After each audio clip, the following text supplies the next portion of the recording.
Today I'm joined by Captain Patrick P.J. Halloran from Rescue 1 in Somerville Fire Department, Massachusetts. PJ is a technical rescue firefighter, an Army veteran, a member of Massachusetts Task Force 1, founder of the New England Rescue Collaborative, and also the host of the Rescue Lab podcast. My man does not stop. This conversation is about much more than ropes, collapse, confined space, or swift water. This episode is about identity. PJ talks about growing up through a turbulent childhood, finding discipline and structure in the Army, and then having to completely relearn leadership when he entered the fire service. We get into what it really means to be assigned to Rescue 1, how special operations can attract both high standards and big egos, and why a rescue company can't just be a truck full of tools. It has to be a culture. PJ also shares the story behind his keynote speech, Rebuilding Rescue 1, where he talks about helping transform an overused, burned-out company into a rescue program with pride, standards, and a mission again. This one is for anyone trying to build something better within their fire department, within their crew, or within themselves. So let's get started with PJ. Welcome to the Keep the Promise podcast, where we help build resilient and well-rounded firefighters. You mentioned Rescue 1, you mentioned obviously Tech Rescue. Everybody hears Rescue 1 and immediately thinks of Tech Rescue. Yeah. You have a podcast, but rewind to before you got into the fire service. Who were you and what were you looking for? Take us through that transformation from civilian PJ to now firefighter PJ. Yeah, absolutely. So growing up, I had a very turbulent childhood. My mother passed very early on in my younger years. So we were kind of bounced around between family members. My parents had gotten divorced as I was very young too, so there'd been a long custody battle. So I was I kind of drifted with life. We moved a couple times, and I'd always been drawn to the military. My brother joined the Navy, and for some reason, I was always that kid. I'd playing in the woods and pretending to shoot guns with sticks and all. Exactly. I mean, so it was. I think it was just something that I had looked at and was like, yep, that's what I want to do. And funny enough, I was actually about to enlist in the Army just out of high school, and I had signed 90% of the paperwork, and I got accepted to Norwich University. I actually got accepted to two colleges, Norwich and Mass Maritime. But Mass Maritime wanted me to come and do a summer math program, and that was an automatic disqualifier for me. So I was like, you know what, I'm gonna do Norwich. I'm gonna take that route, do the ROTC program, and see what comes of it. Very sad for the recruiter that thought I was on the hook. He was like, you don't have to go to college. I was like, I mean, I don't, but I'm going to. So I went off to Norwich and I started my military career there. That's a 4-year military academy, and I think it sort of gave me that discipline and that structure that I'd probably been looking for as a kid, right? So I did my 4 years there, and I was in the Army ROTC program, and so out of that, I commissioned as an officer into the Army, and that set me off on the course that I found myself on today. Okay, so college and the Army. Yep. And how did that translate? Because we see that quite a bit. We see a lot of folks that get into the fire service looking for that camaraderie, looking for, I mean, my old captain said that's the whole reason he joined. He had gotten out of active duty Army and he was looking for something similar. Yeah. So a lot of people end up there. Is that pretty much the same story that, I think that you can tell? I mean, I knew the Army wasn't going to be a career thing for me. It was something that I wanted to do. I knew it would be, especially on the leadership side, coming from the officer corps, I knew it would be good for me to have moving forward in life. And I originally had a criminal justice degree, and my plan was to be a cop or to go in the FBI. And I was super excited about that until my buddy actually left the Army, went to the FBI, and then sort of got back in touch with me. I was like, dude, it's miserable. Just stay in the Army. Don't come out here. And I was like, oh my God, that was kind of an eye opener. And around that time, that was about 2007-ish. My brother-in-law was on the fire department. He's like, why don't you come take the test? So I flew home. I was stationed in California. I flew home. I took the test. When I finally got out of the military, and it was time to join the fire service, I think it was perfectly in line with what I wanted to do. It was a continuation of that military service. And like you said, it's kind of that camaraderie. And I definitely can't work in an office. First of all, my ADHD would just spiral out of control. But I just love the action. And I was listening to you and Josh from Volca talk about, the identity. And I honestly, that the job gives me sort of my identity in a certain sense. And that kind of just fit the mold for me. We'll keep unpacking that because it's interesting. I talked to a lot of guests about identity and about letting the job become our identity. Yeah. And it's polarizing. Yeah, absolutely. You either have folks, and it's also fascinating watching the folks who start saying, this is my whole identity. And hell, like I'm guilty of that. And then as time goes on, that thought process changes. Yeah. And it's a very unique transformation, and it's interesting to talk about. But I want to go back and keep riffing on the Army side of things, because now you yourself are in a leadership position within your fire department, correct? Yeah, I'm a captain on our rescue. No big deal. NBD. Nah, it's all good. And, I've had captains from rescues before, but they're from South Florida, where a rescue is an ambulance. Yeah, exactly. Is a transport so unit. Usually when I firefighters. So usually when I tell people I'm on the rescue, I tend to say heavy rescue just so there's no right. Yeah. Oh, I'm on the heavy rescue. Oh, you got to talk to Josh, one of our buddies. Wait, you're from the whole Hyattsville era, right? No. I'm yeah. Okay, different guy. Okay, but there's a guy that we knew who's a rescue guy. Might still be. He might be retired by now. Rescue guy in DC. Short fuse, short temper. Maybe we're talking about me. Our go-to line. We'd always tell him, we're like, hey, Mr. Rescue Guy, that's in a lot of places that's an ambulance. Exactly. And he would go ballistic. Yeah. But rescue captain now. Yeah. Were you able to translate some of those Army leadership lessons and foundations to the fire service?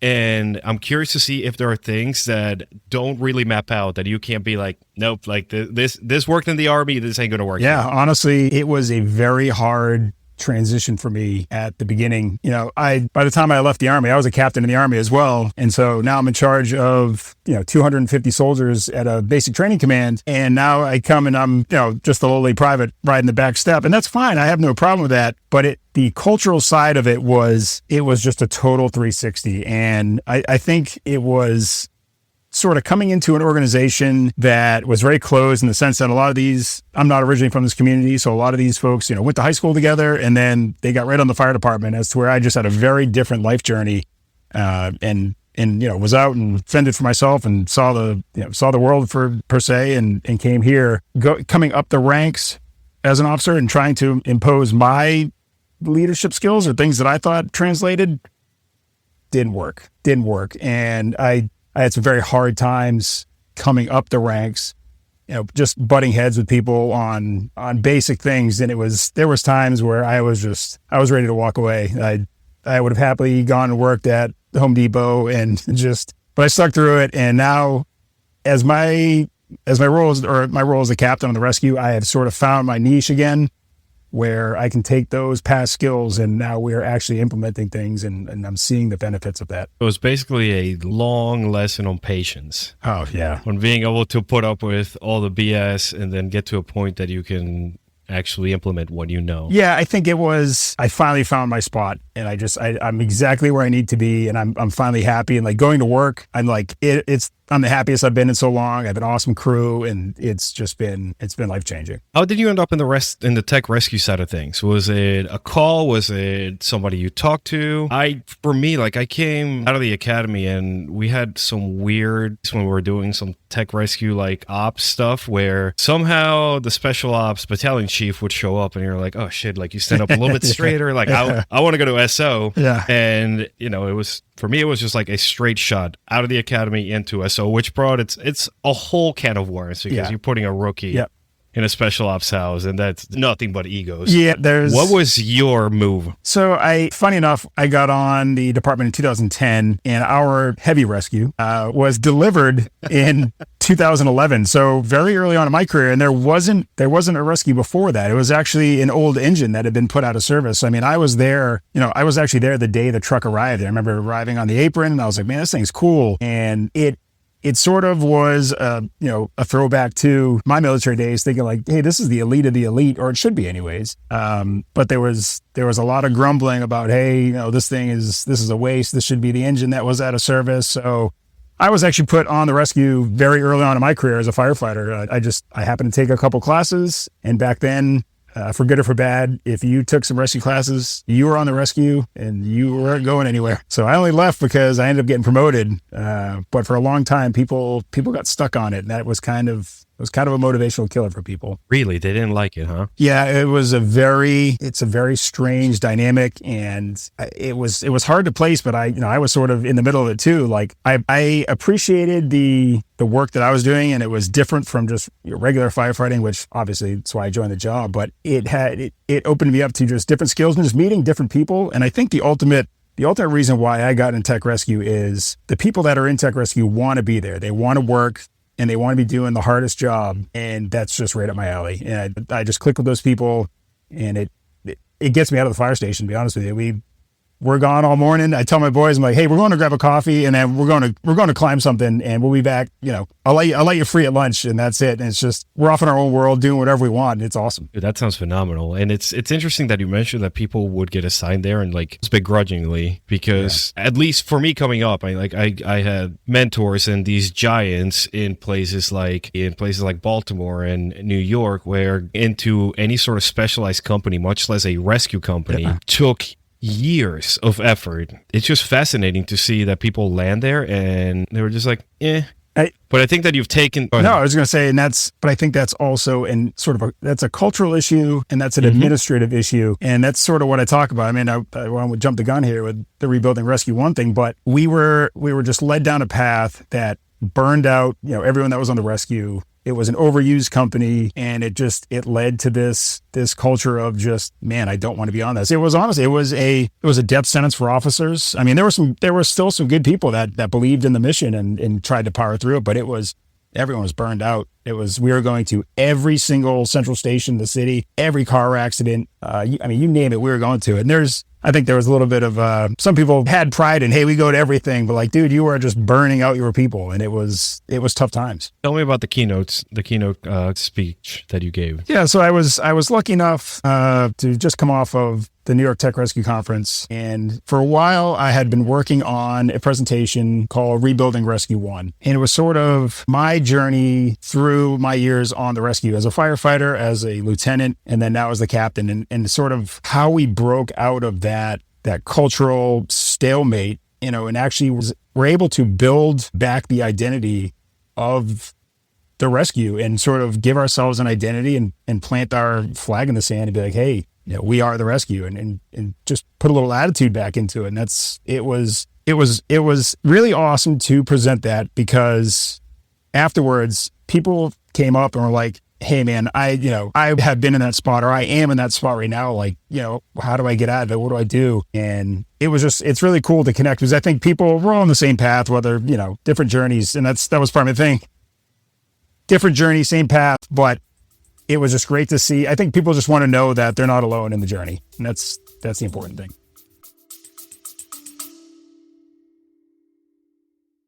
Real quick before we jump back in. Firefighters don't leave each other behind. We look out for our own. Right now, there's a firefighter out there, maybe a rookie, maybe a seasoned veteran, who needs this podcast. They need the lessons, the mindset, and the training tips.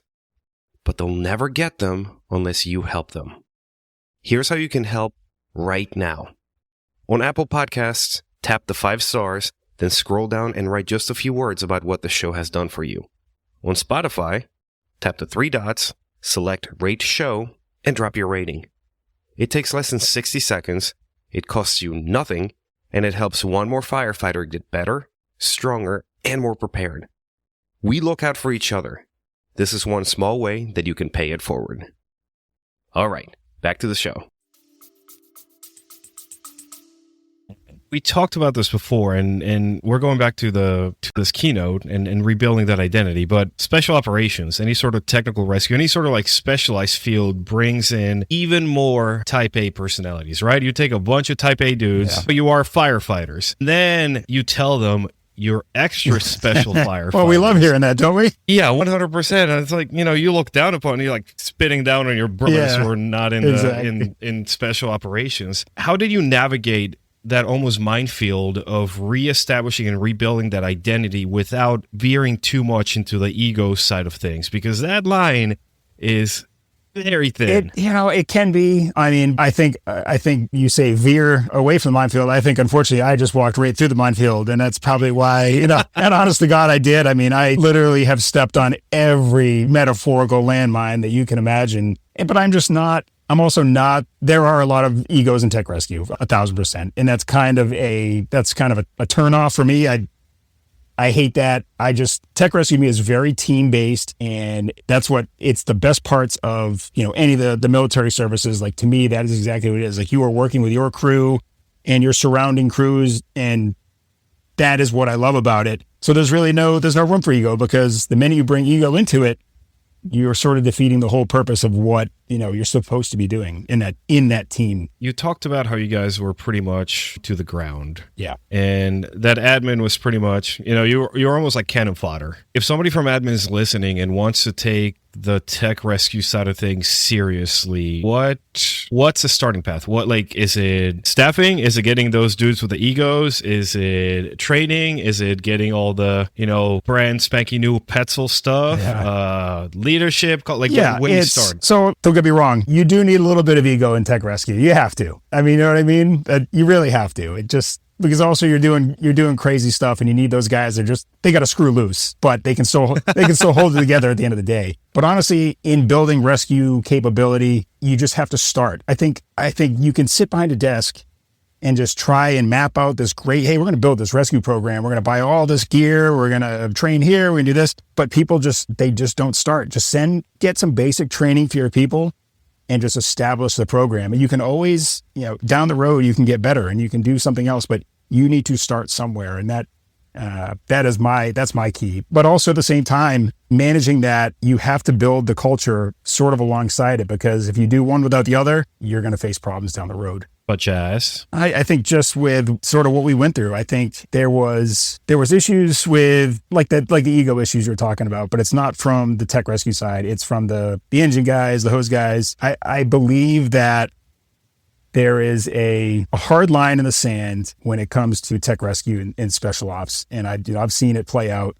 And if you're an engine guy, hey, first of all, good on you, and we love you for it. But you can hide behind a hose line. If you're a ladder guy, you can throw ladders in the yard and sort of shy away. But, if you're on a tech rescue company, you are in the limelight and there is nowhere to hide. And I think that sort of is a delineator of people. And it's easier to naysay it and pick at it and then actually admit that, hey, I don't have the skills that it takes to do this. And I've seen it play out over and over and over. And that causes friction, between the companies. And it's very hard to overcome. And we've come a long way. We still, obviously we all bust each other's balls. That's fine. That was some of the best parts of the military too, which also brings me to the point that, busting balls is great and all, but I think for me, I actually have to like you in order to bust balls, right? Because if you're busting balls with me and I really don't like you, you're really just being an asshole. And that's not for me. So I've dealt with a lot of that too. And I've had people I do jujitsu and I go to the gym. And it's all cops, all firefighters. We roast the hell out of each other. And of course, beat the shit out of each other too. And one of the guys I go to the gym with, he actually knows someone in my department. He's like, oh, hey, he's like, PJ, this kid's hilarious. And the guy's like, really? The guy says never talks at work. I'm like, exactly. I'm here to do my job. I'll have fun with my crew, but beyond that, I don't know. It is what it is. You're doing the Jocko speed run, the special ops stuff, the jiu-jitsu. Well, do you have all the on it stuff? Wait, isn't he from up that way too, from New England? Well, so I think he's part of the crew up in Maine now with Origin. I was actually a Jocko fan early on, and then his diatribes, I couldn't do it anymore, and I had to cut. We had to part ways. Me and Jocko had to part ways. It was mutual. It was mutual.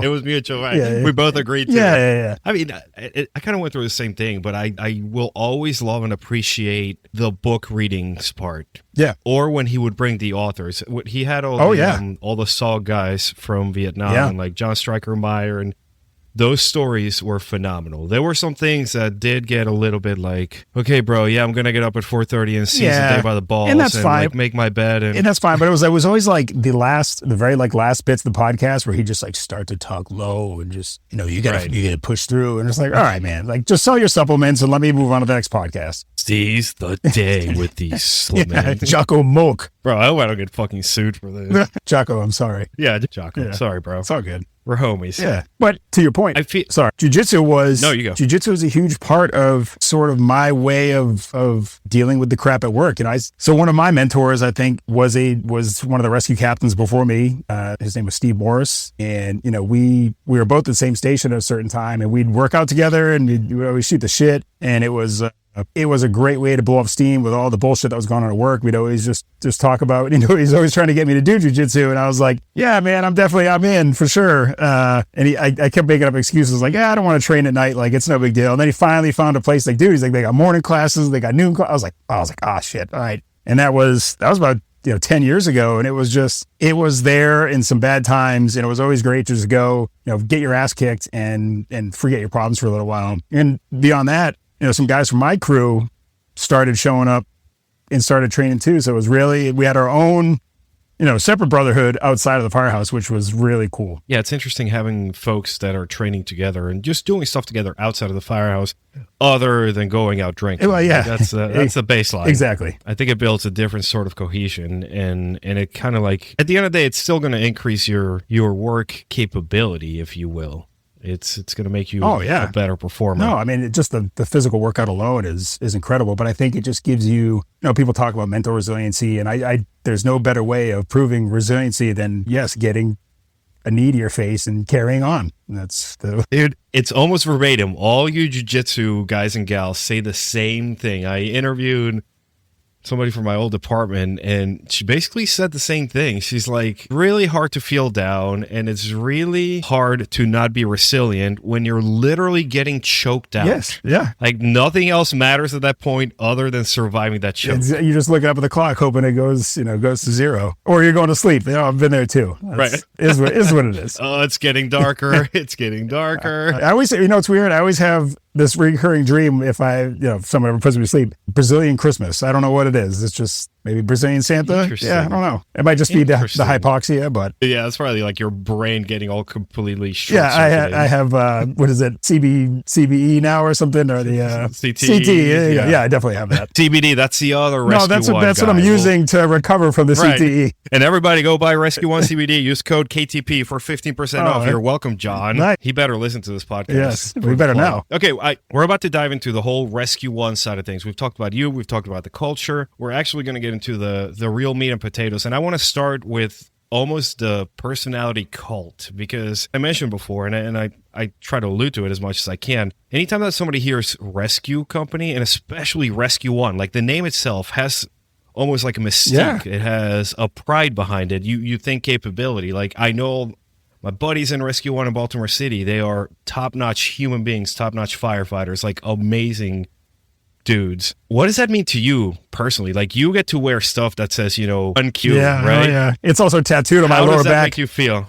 Of course it is. No, man. Second to none. Well, that's on my butt cheek. No, I mean, honestly, to me, it means it's a huge responsibility, but I love every minute of it.